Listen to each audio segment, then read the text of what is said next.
엄마와 아이를 함께 키우는 낭독.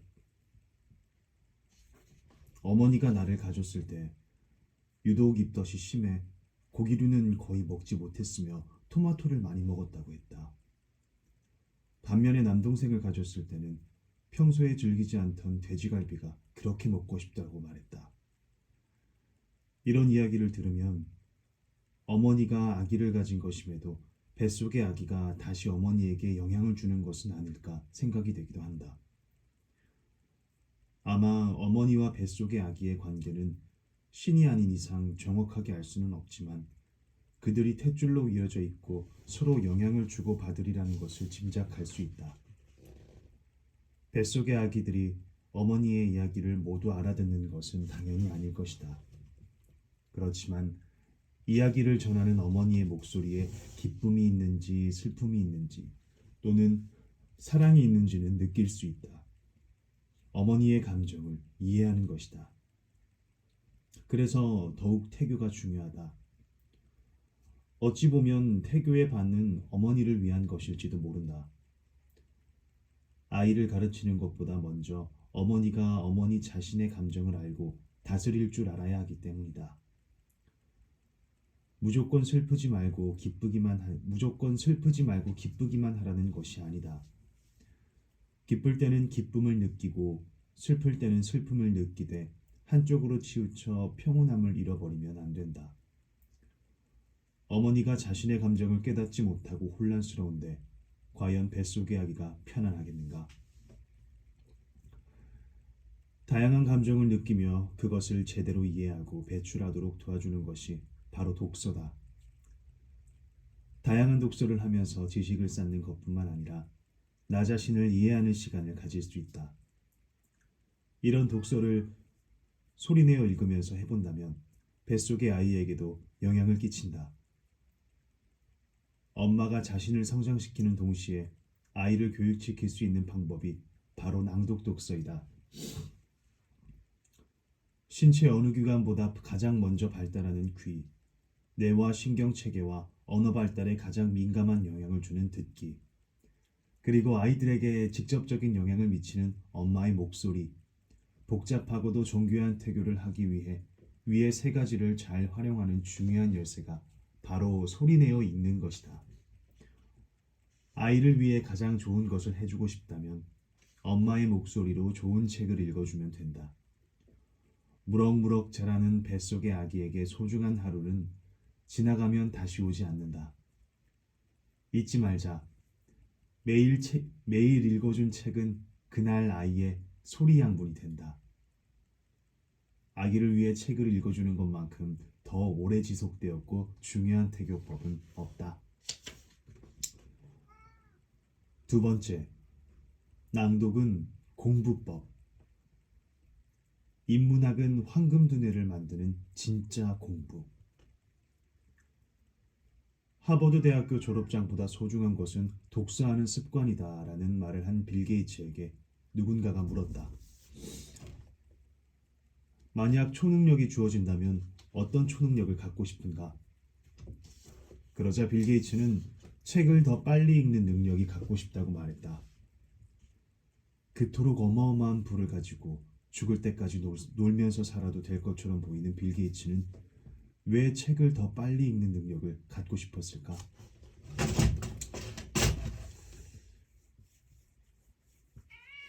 세계적인 투자의 귀재인 워렌 버핏. 그를 만나 점심을 한 끼 하려면 무려 20억 이상이 든다고 한다. 그럼에도 기업가들은 수십억의 가치를 들여서라도 그를 만나고 싶어 한다. 아마 비싼 대가를 치르더라도 워렌 버핏을 직접 만난다면 그 이상의 가치를 얻을 수 있기 때문이 아닐까? 그럼 도대체 워렌 버핏은 어떤 능력을 가지고 있는 것일까? 당신의 인생을 가장 짧은 시간에 가장 위대하게 바꿔줄 방법은 무엇인가? 당신은 독서보다 더 좋은 방법을 결코 찾을 수 없을 것이다. 라는 말을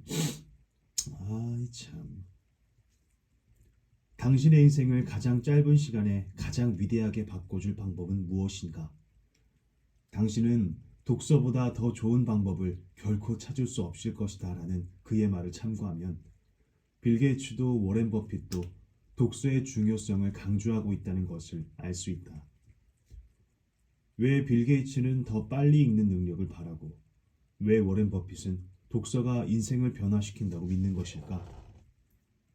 그 이유는 책을 읽으면 우리 두뇌가 바뀌기 때문이다. 바로 황금 두뇌가 되는 것이다. 바로 황금 두뇌가 되는 것이다. 책을 읽으면 당신의 두뇌는 황금처럼 그 무엇보다 소중한 두뇌가 된다. 빌 게이츠도 워렌 버핏도 독서가 황금 두뇌를 만든다는 사실을 알고 있었기에 책 읽기의 중요성을 강조한 것이다. 세계적인 부자가 되는 것, 그 이상의 가치를 독서를 통해 얻을 수 있다. 세계적인 부자가 되는 것, 그 이상의 가치를 독서를 통해 얻을 수 있다. 나 또한 이 황금 두뇌를 만들기 위해 독서 모임 식구들과 함께 열심히 독서를 하고 있다. 자기계발서, 소설, 역사뿐만 아니라 인문고전도 읽는다. 논어, 대학, 중용 등을 포함한 사서삼경과 서양 철학서도 읽고 있다. 황금 두뇌를 만드는 인문고전 독서 모임을 시작하면서 인문고전은 어렵다는 생각을 내려두고 이해할 수 있는 만큼만 해보기로 했다. 그러자 부담감은 사라지고 재밌다는 생각이 들었다. 재미가 있으니 더 알고 싶고 더 공부하고 싶어졌다. 그래서 마치 수험생 시절에도 안 했던 밥을 먹는 시간까지 아껴가며 인터넷 강의를 들었다. 당신에게 공부란 무엇인가? 당신에게 공부란 무엇인가? 학창 시절에 학교에서만 하는 것이 공부인가? 아니면 대학이나 취업을 위해 시험 준비를 하는 것이 공부인가? 나는 인문학 독서 모임을 진행하면서 공부에 대해 새로운 개념을 가지게 되었다. 바로 세상 모든 일이 공부이며 죽을 때까지 해야 하는 것이 공부라는 것이다. 바꾸어 말하면 세상 모든 일이 공부가 아닌 것이 없고 죽을 때까지 하지 않을 수 없는 것이 공부이다. 아이가 엄마를 관찰하며 걷고 뛰고 말하는 것부터 학교에서 물리학을 배우는 것, 직장에서 일하는 것, 인간관계를 맺고 끊는 것, 가정을 이루는 것, 자아 실현을 하는 것, 그 모든 것이 바로 공부다. 태어나서 죽을 때까지 어떻게 하면 잘 살다 죽을 수 있는지 알아내는 것, 살면서 마주치는 모든 일에 어떻게 하면 잘 대처할 수 있는지 알아내는 것이 공부인 것이다. 많은 사람들이 인문고전을 공부하려는 이유도, 인문학 열풍이 부는 이유도 바로 인문고전이 사람 사는 이야기를 담고 있기 때문이다. 나는 이런 공부가 진짜 공부라고 생각한다. 물론 살아가면서 한수나 영어 단어 하나가 절실히 필요한 순간도 분명히 있다. 그렇지만 매 순간 마주치는 사람들과 어떻게 지내야 하는지, 내 마음을 어떻게 다스리는지, 어떻게 원하는 꿈을 이룰 수 있는지 먼저 배워야 한다.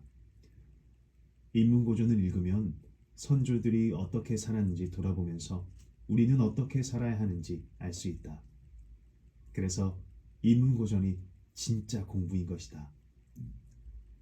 또한 배우는 내내 기쁨이 넘치는 것이 바로 공부여야 한다.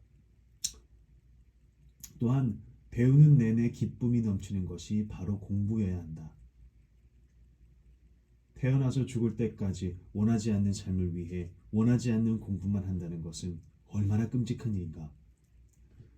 정말 내가 원하는 삶을 살기 위해서 하는 모든 기쁜 노력이 바로 공부일 때 우리는 사는 것이 참 행복할 것이다.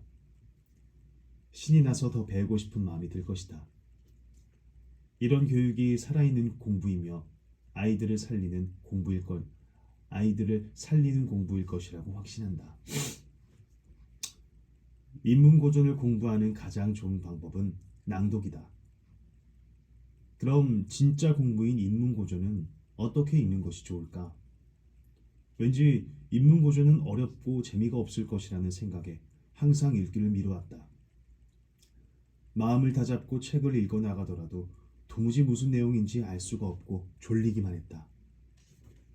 그러다가 알게 된 것이 바로 고미숙 작가가 쓴 낭독 큐 시리즈다.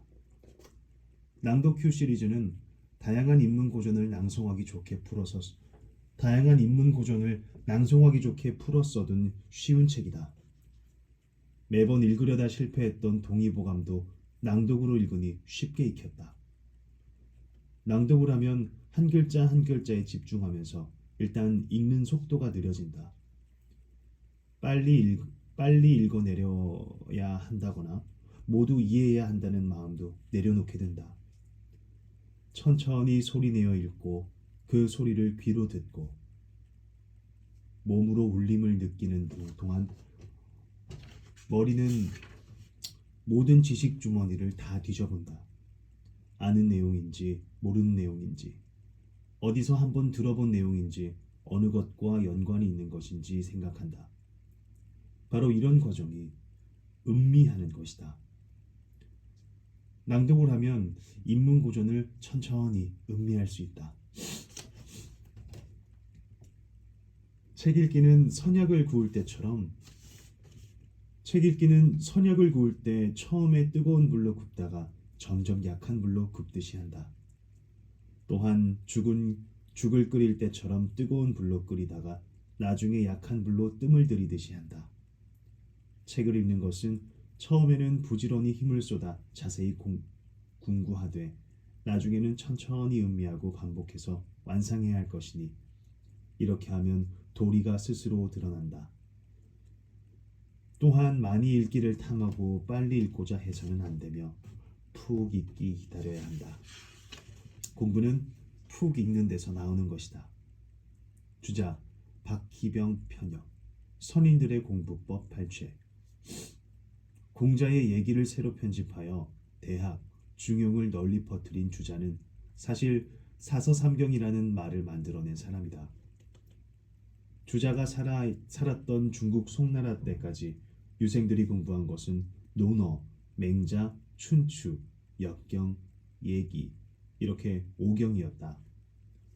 송나라에 이르러 공자의 학문이 제대로 이어지지 않고 있다는 생각이 든 주자는 예기의 한 부분인 대학과 중용을 따로 편집하고 논어와 맹자까지 더하여 사서라는 새로운 학문의 과정을 만들었다.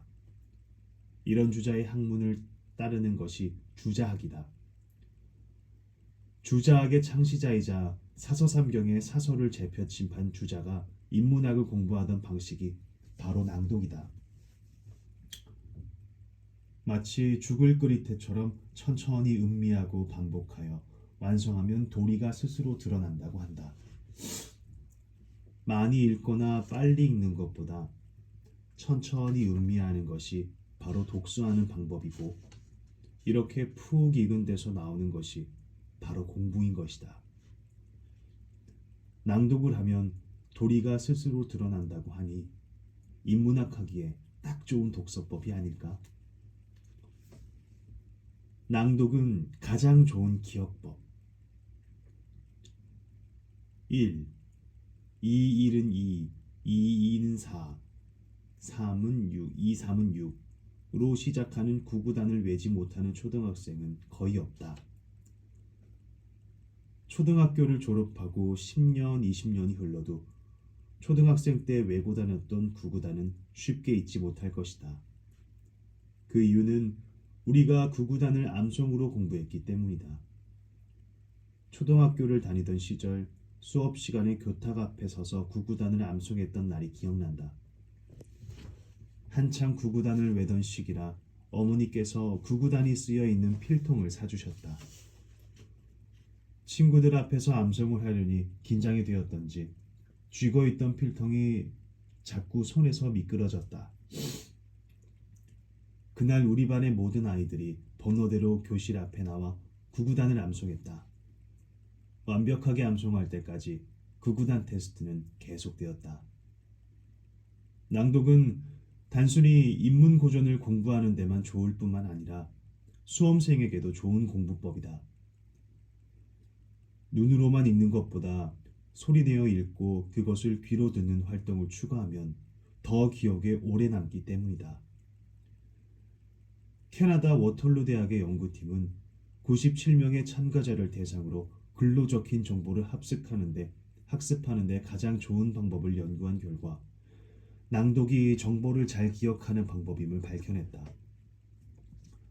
워털루 대학 심리학과장 콜린 M. 맥레오드 교수는 중요한 정보를 소리내어 읽으며 공부하면 나중에 더 잘 기억할 수 있다. 그렇게 하면 해당 정보가 기억에 더 뚜렷이 각인되기 때문에 그런 생산 효과가 나온다. 소리내어 읽지 않은 다른 정보와 구별하기 때문이다. 뭔가 소리내어 읽었다는 것을 기억하면서 자신이 정확하게 기억하고 있다는 자신감을 가질 수도 있다라고 말한다. 소리내어 읽은 것은 소리내어 읽지 않은 것과 구별되어야 하기 때문에 더 잘 기억에 남을 수밖에 없는 것이다.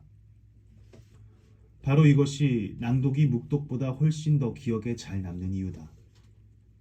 낭독은 인문고전을 쉽게 읽을 수 있는 방법이며 인문고전 낭독으로 당신의 뇌를 황금두뇌로 만들 수 있다. 또한 낭독은 공부한 것을 더 잘 기억에 남길 수 있는 방법이기 때문에 좋은 정보를 당신의 뇌 속에 잘 저장해 둘 수 있다. 기억력까지 장착되어 있는 강력한 황금두뇌를 가지지 않은 기억력까지 장착되어 있는 강력한 황금두뇌를 가지지 않을 이유가 없다. 이제 당신도 황금두뇌를 만드는 인문고전 낭독을 시작해보자. 세 번째, 낭독은 치유법. 며칠 동안 정신없이 일을 하면서 보낸 적이 있다. 눈을 뜨는 순간부터 일에 대한 생각으로 머리가 무거워지지만 다시 눈을 감고 잠을 청할 시간이 없어서 억지로 몸을 일으킨다. 밥도 먹는 둥 마는 둥 마음은 온통 처리하지 못한 일에 쏠려 있고 웃음기를 잃은 지도 오래되었다. 이런 상태로 일에 대한 몰입을 하는 것은 열정보다는 스트레스에 가까웠다. 몸보다 마음이 더 바빴고 시간에 대한 압박보다 마음속에서 더 큰 압박감을 느끼고 있던 중이었다. 그러던 어느 날 밤 꿈속에서 외할머니가 돌아가셨다. 잠에서 깬 나는 눈물을 흘리고 있었다.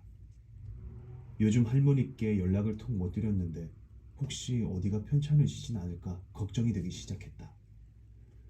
몇 번의 고민 끝에 바쁜 일정을 쪼개어 할머니를 만나러 갔다. 두근거리는 가슴으로 할머니를 본 순간 모든 걱정은 눈 녹듯이 사라졌다. 과일 가게에서 사갔던 홍시를 맛있게 드시는 할머니는 예전과 다르지 않았다. 할머니의 얼굴을 보면서 왜 그런 꿈을 꾸었을까 생각해 보았다. 이유는 알 수 없었지만 한결 편안한 마음으로 돌아왔고 다시 일에 집중할 수 있었다. 며칠 후에 어떤 책을 읽던 중에 할머니의 꿈을 꿨던 이유를 깨달았다. 인간의 뇌는 어떤 스트레스나 압박감을 심하게 느끼게 되면 감정에 충격을 줄 수 있는 이미지를 머릿속에 떠오르게 된다. 그래서 풍선처럼 부풀어 오른 감정을 터뜨려내어 스트레스를 해소하도록 유도한다는 것이다. 많은 일을 하면서 스트레스를 받고 있으니 뇌는 내가 가장 슬퍼할 만한 이미지를 보여주어 울면서 감정을 터뜨리도록 만든 것이다. 이 사건을 계기로 사람의 뇌가 얼마나 똑똑한지 알게 되었고 잠자는 동안 꾸는 꿈에 큰 의미를 두고 연연할 필요가 없다는 생각을 하게 되었다. 스트레스가 건강에 좋지 않다는 것은 누구나 아는 사실이다. 많은 사람들이 다양한 스트레스 해소법에 관심을 가지지만 여전히 스트레스 해소는 쉽지 않다. 그 이유 중 하나는 스트레스가 눈에 보이지 않고 또 얼마나 위험한지 피부로 느낄 수 없기 때문일 것이다. 필자도 자는 동안 꿈에서 해소하지 않으면 안 될 정도로 스트레스 해소의 중요성을 몰랐다. 스트레스는 마음의 독이다. 현대인의 건강을 위협하는 것이 환경오염 물질이나 건강하지 않은 먹거리 등의 물리적 환경적 요인뿐만이 아니다. 현대인의 건강을 위협하는 것이 환경오염 물질이나 건강하지 않은 먹거리 등의 물리적 환경적 요인뿐만이 아니다.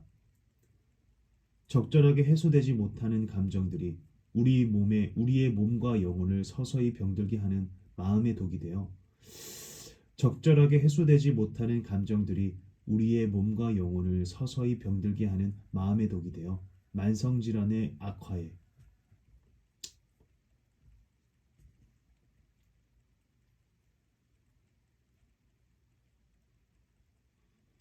스트레스는 마음의 독이다. 현대인의 건강을 위협하는 것이 환경오염 물질이나 건강하지 않은 먹거리 등의 물리적 환경적 요인뿐만이 아니다. 적절하게 해소되지 못하는 감정들이 우리의 몸과 영혼을 서서히 병들게 하는 마음의 독이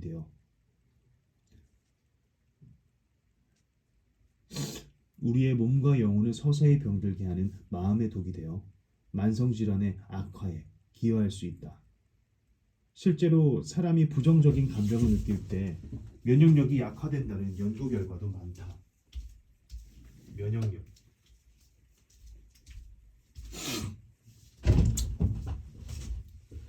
감정의 뇌라고 불리는 변연계는 호르몬이나 면역 조절 중추가 모여 있는 곳인데 이곳에서 우리의 감정에 따른 생리적 변화를 실시간으로 조절한다.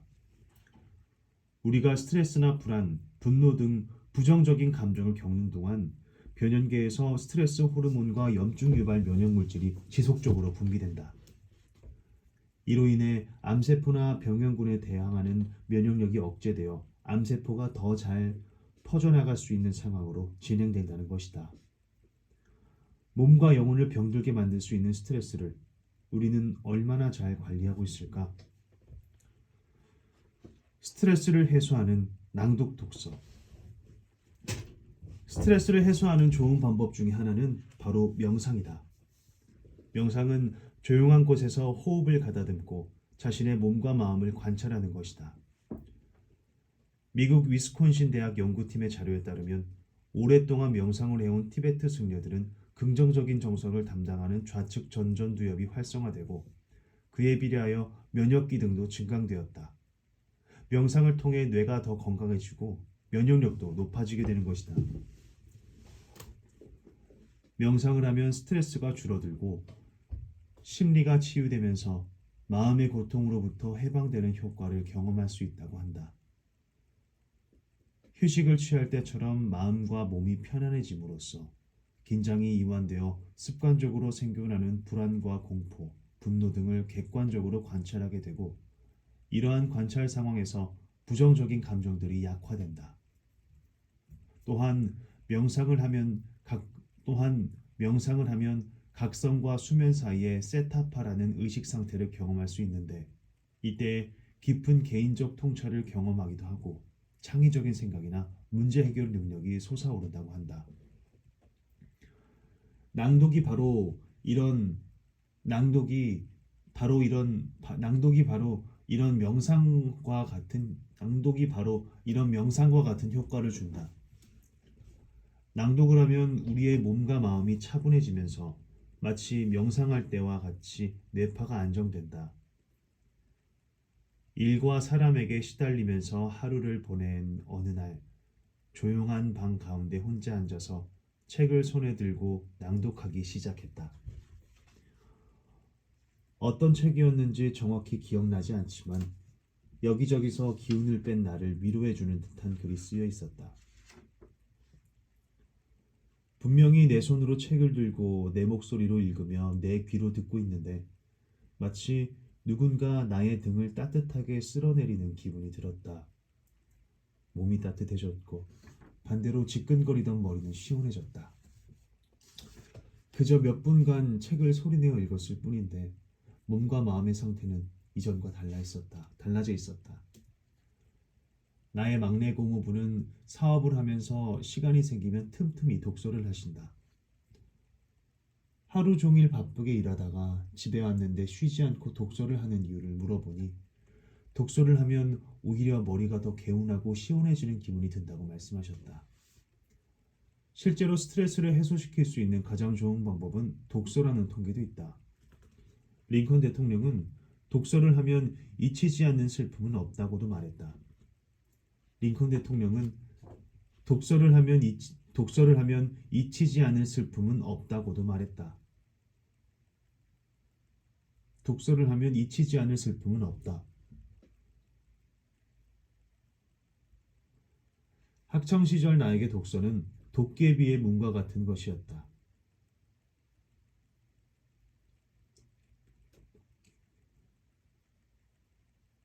학창 시절 나에게 독서는 도깨비의 문과 같은 도깨비의 문과 같은 것이었다.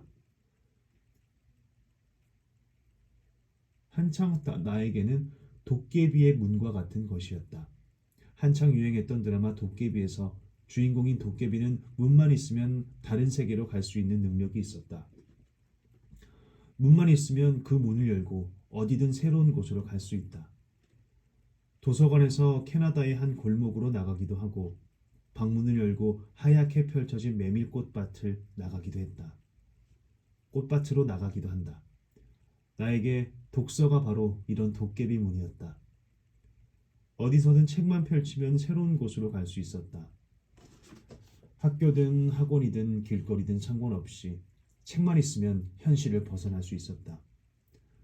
밥을 먹다가도 화장실에 앉아 있다가도 수시로 다른 세계를 들락거렸다. 공부와 성적이라는 학생의 고민과 어려움을 동화책과 소설책을 읽으면서 잊은 날이 많았다. 하루치의 스트레스를 해결하는 것이 인생의 스트레스를 줄이는 방법이다. 오늘 하루 스트레스를 해소하고 편안한 밥을 맞이하는 것이 행복한 인생을 만드는 방법이다.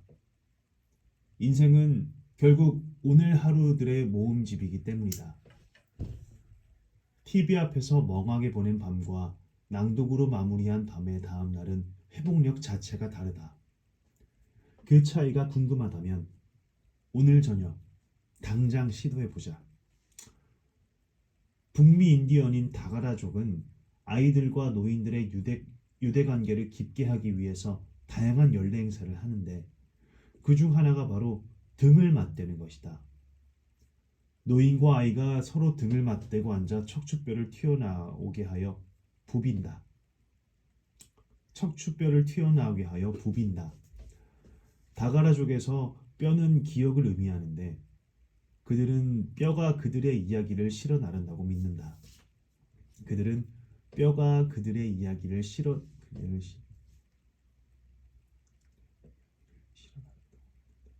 뼈가 그들의 이야기를 실어 나른다고 믿는다. 그래서 등맞대기는 뼈를 맞대어 서로 귀 기울여 듣는 행위를 하는 것이다. 이로써 아이가 어른의 이야기를 듣는 것도 중요하지만 아이의 이야기를 어른 또한 귀 기울여 들어준다는 것을 알 수 있다. 어른 또한 귀 기울여 들어준다. 아이들은 목소리와 귀를 기울여 들어주는 귀를 필요로 한다. 만일 아이들에게 배출구가 없으면, 그들의 이야기를 들어줄 사람이 없으면 아이들은 입을 꾹 다물고 있게 되고 그들의 재능은 썩는다. 그러므로 만일 우리가 아이들이 말을 하도록, 그래서 그들의 가슴을 열도록 격려하지 않는다면,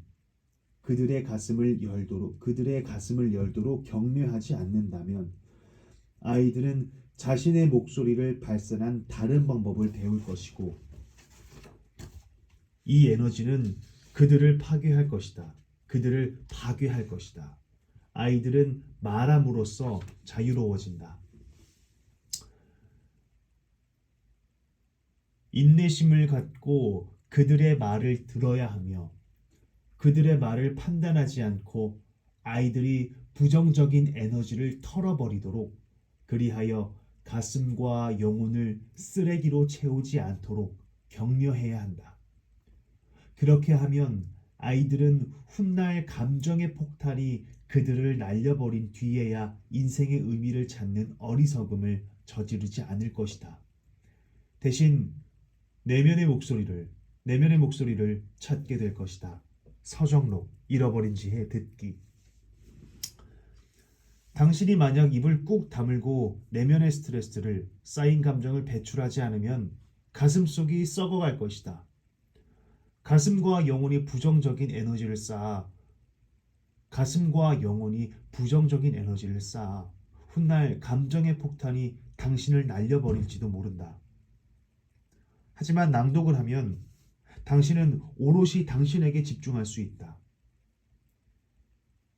당신의 목소리를 당신에게 들려주고 들을 수 있다. 당신의 목소리를 내면에 자리 잡으려고 했던 부정적인 에너지를 씻어내고 긍정적인 에너지로 채워나갈 수 있다. 긍정적인 에너지로 채워갈 수 있다. 그러면 어느 날 당신의 내면의 목소리가 들려올 것이다. 개인적인 통찰이나 창의적인 아이디어가 떠오를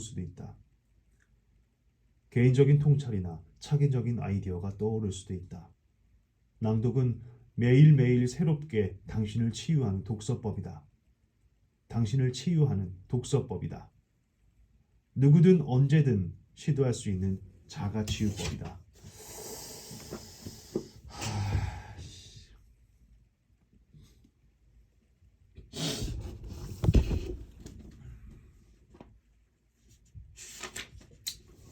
후함, 적은 재물과 관련된 미덕. 다음으로 후함에 대해 말해보자. 후함은 재물과 관련된 중용이다. 후한 사람은 전쟁과 관련해 칭찬받거나 절제 있음과 관련해 칭찬받는 것도 아니며 재판과 관련해 칭찬받는 것도 아니라 재물을 주고받는 일, 특히 재물을 주는 것과 관련되어 칭찬받는다.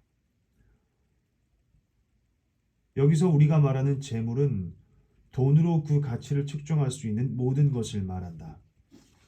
낭비와 인색함은 재물과 관련된 지나침과 모자람이다.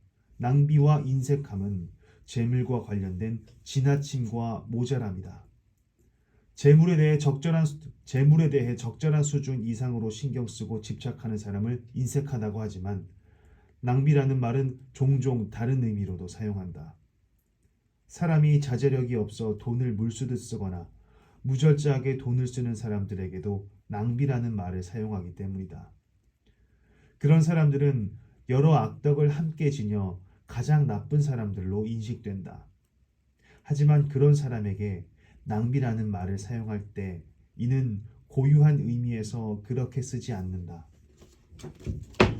여기서 낭비하는 사람은 하나의 나쁜 특질을 가진 사람, 즉 자기 재산을 망치는 사람을 가리킨다. 낭비하는 사람은 자기 때문에 망하는 사람이다. 인간의 삶은 재산으로 좌우되므로 재산을 망치면 자신이 망하기 때문이다. 우리는 낭비라는 말을 그런 의미로 사용할 것이다. 용도가 정해진 것은 잘 사용할 수도 잘못 사용할 수도 있다. 재물은 용도가 있는 것 중 하나다. 그리고 용도가 있는 것을 가장 잘 사용하는 사람은 그에 관한 미덕을 지닌 사람이다. 따라서 재물을 가장 잘 사용하는 사람은 재물과 관련된 미덕을 지닌 사람이고 그는 후한 사람이다. 재물의 용도는 쓰는 것과 주는 데에 있고 받는 것이나 지키는 것은 재물의 용도가 아닌 소유와 관련된다. 따라서 재물을 받아야 할 사람에게는 받고 재물을 받아서는 안 되는 사람에게는 받지 않으며 재물을 주어야 할 사람에게는 주는 것이 후한 사람이다. 아리스토텔레스 기원전 384년에 그리스 마케도니아 지방의 스타게이로스에서 태어났다.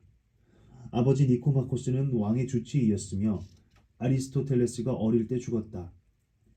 17세 때 어머니마저 여의자 후견인인 프록노세스는 스승 플라톤이었던 아테네의 아카데메이아로 그를 보냈고 거기서 20년간 머물렀다. 기원전 347년에 플라톤이 죽자 아리스토텔레스는 아카데메이아를 플라톤의 조카 스페우시스포스에게 보내고 스페우시포스에게 맡기고 철학의 후원자였던 소아시아 아소스 왕 철학의 후원자였던 소아시아 아소스의 왕 헤르메이아스에게 갔다. 거기서 헤르메이아스의 조카 피티아스와 결혼해 딸 하나를 두었다. 기원전 342년에는 마케도니아의 왕 필리포스 2세의 초청으로 훗날 알렉산드로스 대왕이 된 왕세자의 가정교사가 되었다. 기원전 335년 다시 아테네로 돌아와 자신의 독자적인 교육기관인 리케이온을 세웠고 이것이 소요학파의 기원이 된다. 아리스토텔레스의 저술은 대부분 이 기간에 쓰였다. 기원전 323년에 알렉산드로스 대왕이 죽고 나서 아테네의 반마케도니아 정서가 강해지자 불경죄로 고발당한다. 이에 에우보이아의 칼키스를 떠나 그 다음에 62세의 나이로 죽었다. 아리스토텔레스는 스승 플라톤과 함께 서양 철학사에서 가장 중요한 위치를 차지하는 위인이다. 1998년 저명한 현대 철학자들이 뽑은 서양 철학사에서 가장 큰 영향을 끼친 철학자 1위를 차지하기도 했다. 그의 지성과 관심 분야의 폭 그리고 깊이는 상상을 초월하는 수준이다. 그가 다른 분야는 논리학, 형이상학, 인식론, 심리학, 윤리학, 정치학, 수사학, 미학, 동물학, 식물학, 자연학, 철학사, 정치사 등 아주 넓었다. 대표 저서로는 니코마코스 윤리학을 포함한 수사학, 시학, 형이상학, 정치학, 자연학, 범주론, 명제론이 있다. 그리스에서 선악보다 훨씬 폭이 넓은 좋은 것과 나쁜 것이라는 개념을 사용했는데 아리스토텔레스는 인간에게 가장 좋은 것이 무엇인지를 이해하기 위해 이 책을 썼다. 여기서 좋은 것은 본성에 부합하는 것을 가리키며 저자는 인간에게 가장 좋고 즐거우며 행복한 것이 무엇인지를 귀납적으로 추적해 나간다.